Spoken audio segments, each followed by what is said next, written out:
السلام عليكم ورحمة الله وبركاته. النهاردة مع بعض تطبيق جديد وفيديو جديد.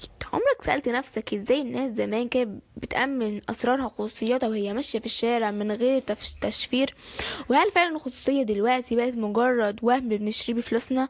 أهلا بيكم. النهاردة جاية أخبركم تنقية أحل معاكم ظهر التطبيقات اللي بقت جزء من جهازنا العصبي وبخلاصة تطبيق VPN اللي بتعتبر حالة الشخص اللي بينادك لغة الأرقام. بتقول إن سوق الأمن الإسبراني هيتخطى 300 مليار دولار في السنين الجاية، وده يوريك قد ايه بياناتك بقت أغلى من الذهب. النهاردة هنتكلم عن تطبيق نوروتوم VPN من شركة سيمانيتك العميقة، وهقولك إن ما بيتقالش في الإعلانات. التطبيق ده وظيفته الأساسية هي التشفير أو عملية النقي الأمني لبياناتك، وده بتستخدمه بشبكات الواي فاي العامة عشان يمنع أي هاكر إنه يتجسس على باسورداتك أو بياناتك البنكية. لكن للأسف زي ما العلم ليه جانب مضيء ليه جانب مظلم.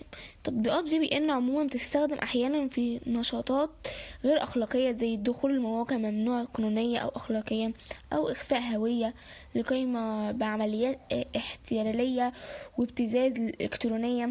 وده اللي بيخلي الدول تفرض قيود صارمة عليها.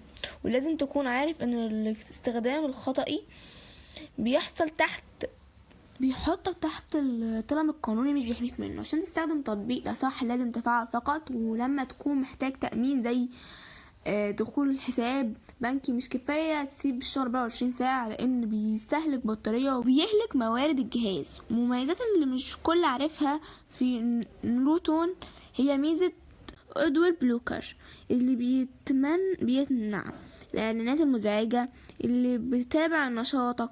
لكن العيب القاتل اللي بيخفي المطور في بطء السرعة ملاحظ في النسخة المجانية كيل سويتش، اللي احيانا بيفصل النت عن جهاز كله لو السيفر وقع. لما تنزل لغة الارقام والتعليقات على بلاي ستور، لقيت ان اكتر فئة بتكره التطبيق هم الناس اللي جربوا النسخة المجانية واكتشفوا انه في فخ. لترقيم النسخة المدفوعة، اكتر تعليق الناس اتفاعلت معاه وبقوة انه المستخدم بيقول التطبيق بيسحب بطارية في الخلفية بشكل مرعب. ولما كمان جيت الغي الاشتراك، فضلوا يسحبوا من الفيزا. خدمة عملاء سيئة جدا. وهنا لازم نكتشف مطور بيكسب من النسخة المجانية عن طريق جمع بيانات تصفح مجهول باستخدام لتحسين الخوارزميات، او بيعرض عليك اعلانات موجهة لمنتجات شركة تانية. مفيش حاجة مجانية بالكامل في التكنولوجيا. لو بدور على بدائل، عندك بروتون VPN، وده ميزته ان هو سويسر، يعني قوانين خصوصية صارمة جدا، ونسخته المجانية غير محدودة للبيانات. وفي كمان اكسبريس VPN، وده الاسرع عالميا بس ده اغلى شوية.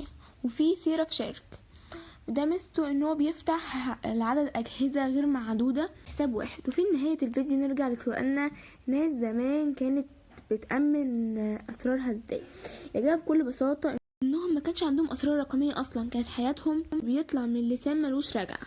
اما دلوقتي سر متخزن في سيرفرات في قرية تانية، فخلي بالك من بصمتك الرقمية لانها بتعيش اكتر منك. اشوفك في التحليل الجاي. سلام.